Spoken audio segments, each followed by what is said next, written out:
The concept of periodization, or getting an athlete to peak at a major sporting event, remains something that many athletes struggle to perfect. At elite level, the idea is to get an athlete into competition condition with an objective of producing a personal best performance and effectively win a medal at an event like the Olympic Games. This is called a tapering period and precedes the competition by a few weeks. Although, as sports scientist Wade Coleman explains, it's often a longer period than just a couple of weeks. For me, it mostly comes down to the amount of work we do in the 4 years in the build-up. I think a lot of people think it starts in the last back end, but actually putting in the work for the first 3.5 years puts you on a good foot for the last 6 months leading into the Olympics, and it makes it a lot easier to perform on the big stage. It's sports science labs like this one at the University of Pretoria's High Performance Centre with state-of-the-art equipment that accounts for a lot of the athletes' preparations.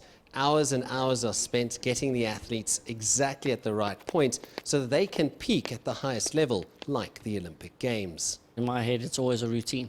If we keep the routine consistent, we keep the schedule consistent, it allows you to move into the Olympic stage and the big stage and not really get flustered, get nervous, because you just stick to the routine, you stick to your practices, and it allows you to be able to perform.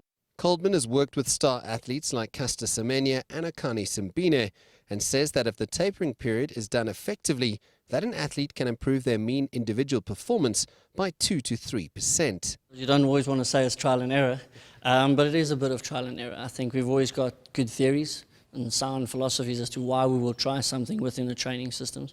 And then the most important part is actually monitoring it, to seeing that you're actually getting the results from the training interventions that you're putting in. And then the hard part is learning to throw the things away that aren't working and then holding on to the things that do seem to be working.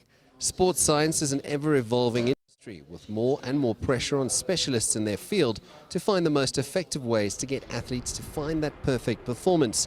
But every body type is different and every athlete has a different set of requirements.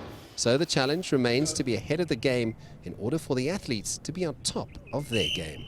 Sias du Plessis, CCTV, Pretoria.